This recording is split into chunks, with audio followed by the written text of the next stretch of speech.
Next we will see second sum. How many consecutive odd integers beginning with 5 will sum to 480? அதாவது என்ன கொடுத்திருக்காங்க அப்படின்னா odd integers, consecutive odd integers அப்படின்னா தொடர்ந்து வர odd integers எடுத்துக்கிறோம்.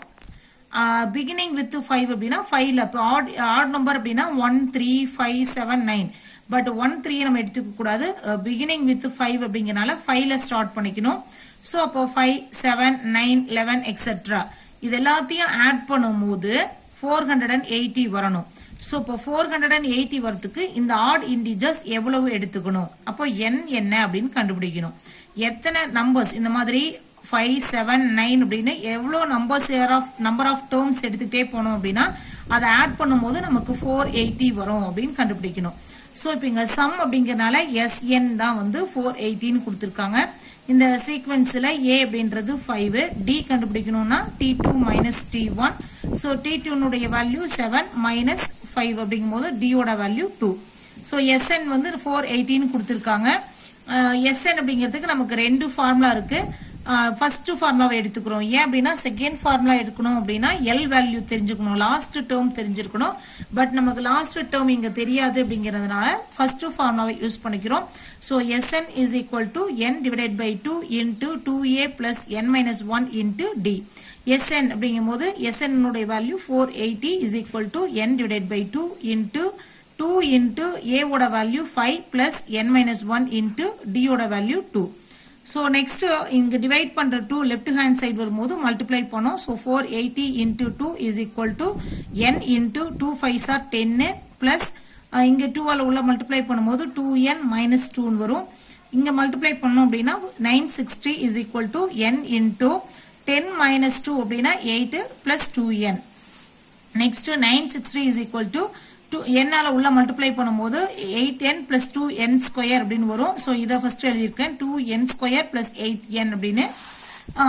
நெக்ஸ்ட் லெஃப்ட் ஹேண்ட்ல இருக்கக்கூடிய 960 ரைட் ஹேண்ட் சைடு வரும்போது minus 960 வரும். சோ இப்போ 2n square plus 8n minus 960 is equal to 0. இப்போ இங்க வந்து 2 எல்லாத்துலயுமே 2 ஆல டிவிசிபிள் ஆகும் அப்படிங்கனால 2 ஆல டிவைட் பண்ணிக்கிறேன். அப்போ n square plus 4n minus 480 is equal to 0. இப்போ என்ன பண்ணணும் அப்படின்னா இந்த குவாட்ரேட்டிக் ஈக்குவேஷன்ல இருந்து ஃபேக்டர் பண்ணணும். சோ ஃபேக்டரைஸ் பண்றது எப்படி அப்படின்னா மல்டிப்ளை பண்ணா -480 வரணும், ஆட் பண்ணா 4 வரணும். இப்போ மல்டிப்ளை பண்றது மேலேயும் ஆட் பண்றதை இங்க கீழே எழுதுறோம். சோ மல்டிப்ளை பண்ணா -480 ஆட் பண்ணா +4 வரணும். சோ 24 into -20 ஆட் பண்ணும்போது இப்போ பாருங்க இந்த 0 விட்டுட்டு 24 into 2 னா 48. சோ -48 இங்க 0 போடும்போது 480 வந்துரும். ஆட் பண்ணோம் அப்படின்னா -20 plus 24 நமக்கு +4 வந்துரும்.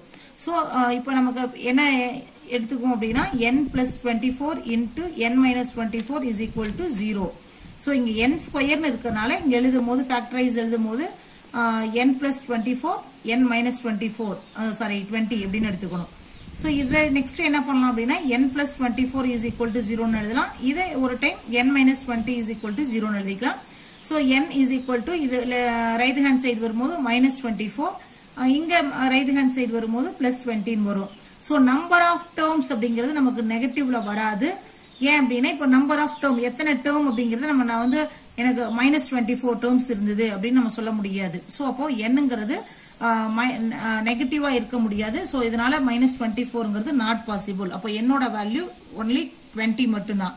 சோ அப்போ S20ங்கிறது தான் 480. அப்போ எவ்வளவு நம்பர் ஆஃப் டேர்ம்ஸ் எடுத்துக்கிட்டோம் அப்படின்னா 20 நம்பர் ஆஃப் டேர்ம்ஸ் எடுத்துக்கிட்டாதான் அதை ஆட் பண்ணும்போது 418 கிடைச்சிருக்கும். So therefore number of consecutive odd integers beginning with 5 is 20. Next third sum. Find the sum of first 28 terms of an AP whose nth term is 4n minus 3. இங்க என்ன கொடுத்திருக்காங்க அப்படின்னா find the sum of first 28 terms. First 28 terms எடுத்து add பண்றோம். Add பண்ணும்போது அது வந்து ஒரு ஏபியா இருக்கு அப்படின்னு கொடுத்திருக்காங்க. அதனுடைய nth term என்ன அப்படின்னா 4n minus 3 அப்படின்னு கொடுத்திருக்காங்க. சோ nth term அப்படிங்கறனால tn is equal to 4n minus 3. இப்போ நம்ம என்ன கண்டுபிடிக்கணும் அப்படின்னா sum of the first 28 terms என்ன அப்படின்னு கண்டுபிடிக்கணும். சோ அப்ப அந்த first T1 T2 term 1 term 2 அந்த சீக்வென்ஸ் எல்லாம் கண்டுபிடிக்கணும்.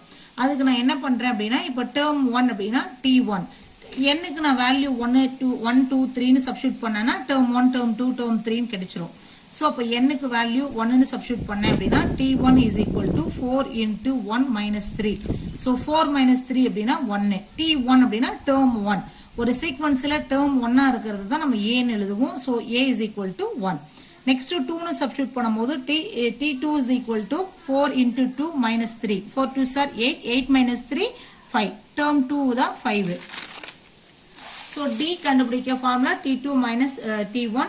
T2 உடைய வேல்யூ 5. T1 ஓட வேல்யூ 1. So 5 minus 1 4. D ங்கிறது அப்ப என்னது 4. இப்போ நமக்கு எத்தனை டேர்ம்ஸ் டோட்டலா கொடுத்திருக்காங்க அப்படின்னா 28 டேர்ம்ஸ். இப்போ T1 T2 T3 T4 னு 28 டேர்ம்ஸ் கொடுத்திருக்கனால T28 என்ன வரும்ங்கறதும் கண்டுபிடிக்கிறோம். சோ அப்ப 4n அப்படினா 4 into 28 minus 3. இது மல்டிப்ளை பண்ணா 112 minus 3. இத சப்ட்ராக்ட் பண்ணும்போது 109. அப்போ லாஸ்ட் டேர்ம் ஏன் அப்படினா 28 டேர்ம்ஸ் கொடுத்திருக்காங்க. அப்போ லாஸ்ட் டேர்மா இருக்கக்கூடிய வேல்யூ என்னன்னு பாத்தீங்கன்னா 109. இப்போ இது எல்லாத்தையும் ஆட் பண்ணா என்ன வரும் அப்படினு தான் கேட்டிருக்காங்க. So Sn equal to n divided by 2 into a plus l. ஏன் இந்த ஃபார்முலா யூஸ் பண்றோம் அப்படின்னா நமக்கு லாஸ்ட் டேர்ம் தெரியும்ங்கறனால இந்த ஃபார்முலா யூஸ் பண்ணிக்கிறோம். So n வந்து 28 டேர்ம்ஸ் கொடுத்திருக்கனால 28 தான் n. So S28 is equal to 28 divided by 2. a ஓட வேல்யூ 1 plus l ஓட வேல்யூ 109.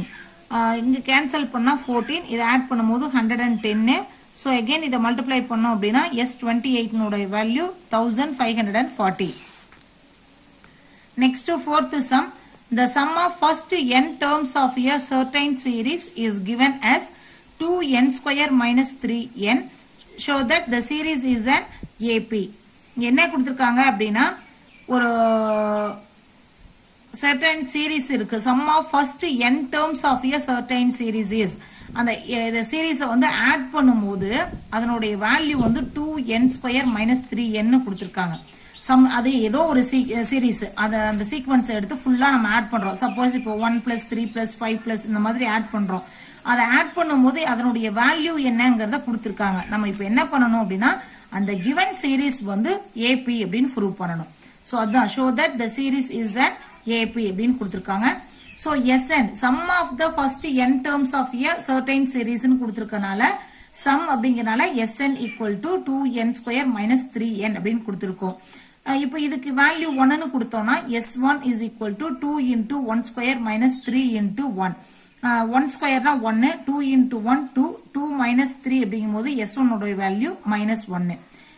இது மாதிரி S2 S3 S4 னு நிறைய கண்டுபிடிச்சிட்டே போறோம். இப்போ பாருங்க ஒரு சீக்வென்ஸ் அப்படினா term 1 term 2 term 3 term 4 term 5 இது மாதிரி T1 T2 T3 நிறைய எடுத்துட்டே போவோம் ஒரு சீக்வென்ஸ் அப்படிங்கும்போது இப்போ S1 அப்படினா ஃபர்ஸ்ட் இதுதான் S1 னு சொல்லுவோம். S1 னா என்னது sum 1. டேர்ம் 1 தான் S1.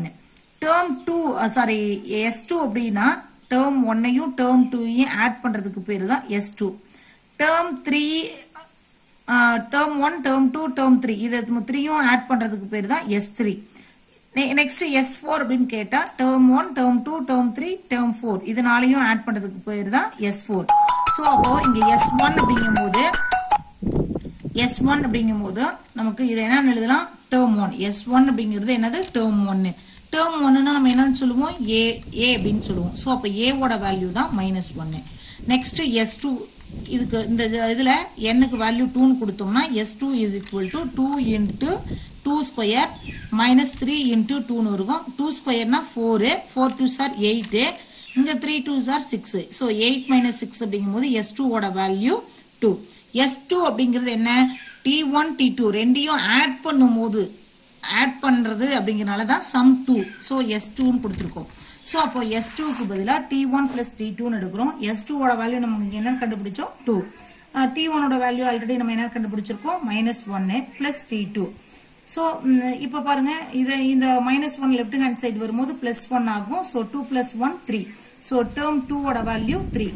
இப்போ நெக்ஸ்ட் D1 நமக்கு AP அப்படினு கேட்டிருக்காங்க. AP னா காமன் ரேஷியோ வந்து ஈக்குவலா இருக்கணும். அதாவது D1 equal D2 னு இருக்கணும். சோ அப்போ D1 அப்படினா என்னது T2 minus T1. T2 ஓட வேல்யூ 3 மைனஸ் T1 ஓட value minus 1. Minus into minus plus ஆயிடும். சோ அப்போ என்ன ஆகும் 3 பிளஸ் 1 4. D1 ஓட வேல்யூ 4. நெக்ஸ்ட் S3 கண்டுபிடிக்கிறேன். S3 கண்டுபிடிக்கிறதுக்கு என்ன அப்படின்னா ஃபார்முலால 2 இன்டு n ஓட வேல்யூ வந்து இங்க 3. n ஓட வேல்யூ 3 ன்னு கொடுத்தோம்னா 3 ஸ்கொயர் அப்படின்னு வரும் இல்லையா? 3 ஸ்கொயர்னா 9. அப்போ இங்க 2 இன்டு 9 மைனஸ் 3n போது இங்க 3 ன்னு சப்ஸ்டிட்யூட் பண்றோம். அப்போ 3 3s are 9. 2 9s are 18 minus 9 minus பண்ணும்போது 9. அப்போ S3ங்கிறது 9. சோ S3 னா என்னது? T1 T2 T3 இந்த 3 டேர்ம்ஸையும் ஆட் பண்ணா S3. T1 னா S1, T1 plus T2 னா S2, T1 T2 T3 இது மூணையும் ஆட் பண்றது S3. சோ அதனால S3 அப்படிங்கும்போது T1 plus T2 plus T3. So S3 ஓட value 9 is equal to T1 ஓட வேல்யூ ஆல்ரெடி -1 கண்டுபிடிச்சோம். T2 ஓட வேல்யூ 3 ன்னு கண்டுபிடிச்சோம். T3 நமக்கு தெரியாது. சோ இங்க இத மைனஸ் பண்ணோம்னா நமக்கு இங்க 2 ன்னு வரும் இல்லையா? 9 is equal to 2 plus T3 ன்னு வரும். 2 லெஃப்ட் ஹேண்ட் சைடு வரும்போது மைனஸ் ஆகும். சோ அப்போ T3 ஓட வேல்யூ தான் 7. இப்போ D2 கண்டுபிடிக்கணும்னா T3 minus T2 ன்னு நமக்கு தெரியும். T3 ஓட வேல்யூ 7. T2 ஓட வேல்யூ அப்படின்னு பாத்தீங்கன்னா நம்ம என்ன கண்டுபிடிச்சிருக்கோம்? 3 கண்டுபிடிச்சிருக்கோம். சோ 7 minus 3 அப்படின்னா 4. So D2 4. ஆல்ரெடி D1 என்ன கண்டுபிடிச்சிருக்கோம் அப்படின்னா 4. சோ அப்போ D1 D2 ரெண்டுமே ஈக்குவல் அப்படிங்கறனால அவங்க கொடுத்திருக்கிற அந்த சீக்வென்ஸ் வந்து என்னது? AP. So it is in AP. இப்போ நம்ம T1 T2 T3 எல்லாம் கண்டுபிடிச்சோம் இல்லையா? அதுதான் AP. T1 என்ன கண்டுபிடிச்சோம்? -1. T2 3. T3 என்ன கண்டுபிடிச்சோம்? 7. சோ இந்த இதுதான் என்னவா இருக்கும்? AP.